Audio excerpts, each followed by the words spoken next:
Sophie had barely sat down when Daniel started talking. He had so much to tell her, and the fear of even 1 second of silence kept his mouth moving. That fear had been with him all day. 10 minutes before Sophie showed up, Daniel was sitting alone at the corner table, phone in his hand. 3 bullet points on the screen. One about the restaurant's history, one about a trip to Barcelona, one joke he already tested on 2 friends. He read them twice, put the phone in his jacket, and waited. Sophie walked in. Green jacket.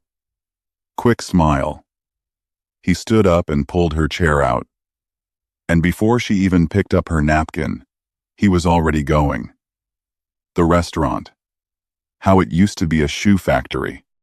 The old brick walls behind the plaster. Sophie opened her mouth to say something. But Daniel was already reaching for the menu. He picked it up and started explaining the dishes, where each one came from, the ingredients, how this place makes their pasta fresh every morning. Sophie tilted her head. She was interested. She started telling him about a dish she tried on vacation once. But before she could finish, Daniel jumped in. He agreed with her loudly, and then told his own version. Longer. More details. Sophie closed her mouth. She just nodded. He wasn't trying to show off. Not really.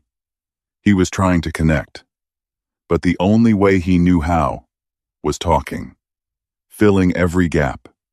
Every pause. Every breath. Sophie came to this dinner to feel something.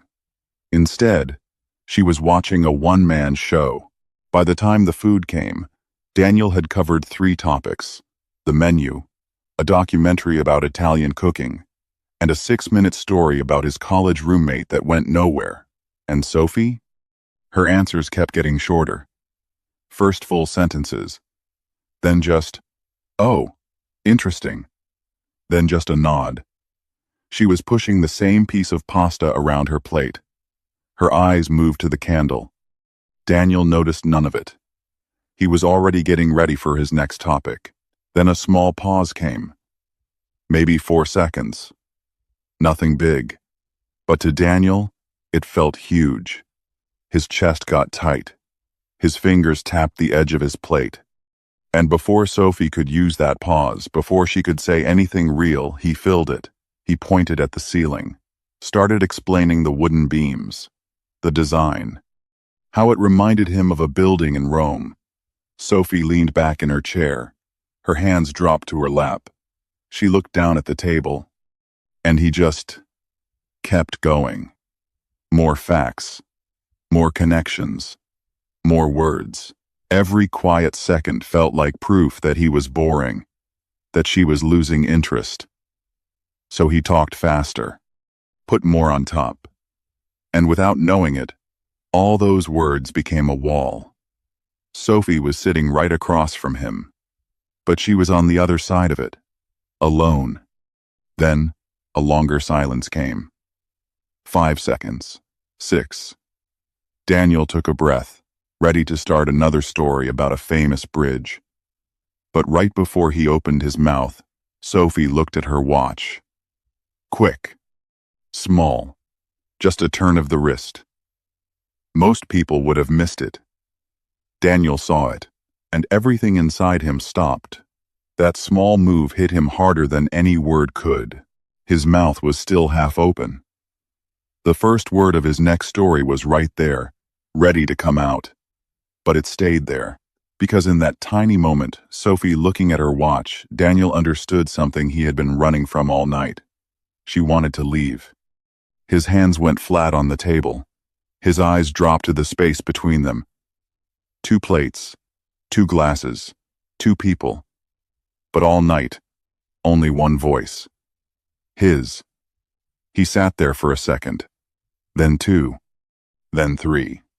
And for the first time that evening, he let the silence stay. Then he did something he almost never does. He took a breath, a real one, and quietly, he told Sophie he had been talking too much. Then he asked her something simple. How she felt about this place. Not the building, not the design, not the history, just how she felt.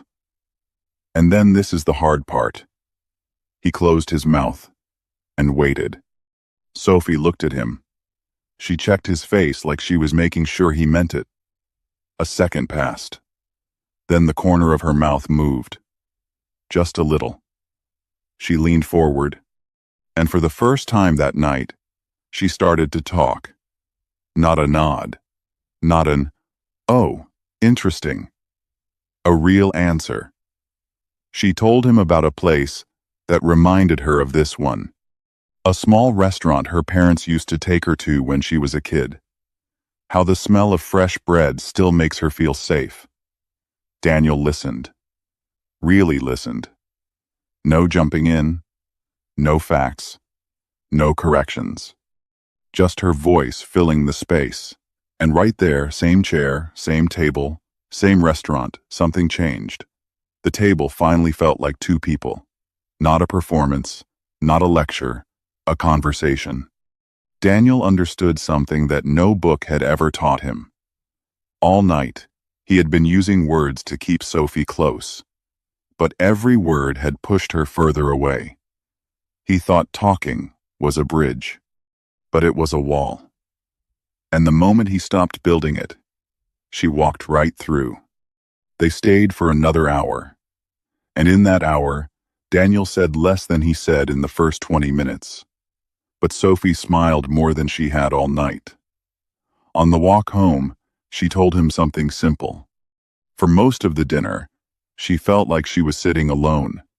But those last 40 minutes felt like the best conversation she had in a long time.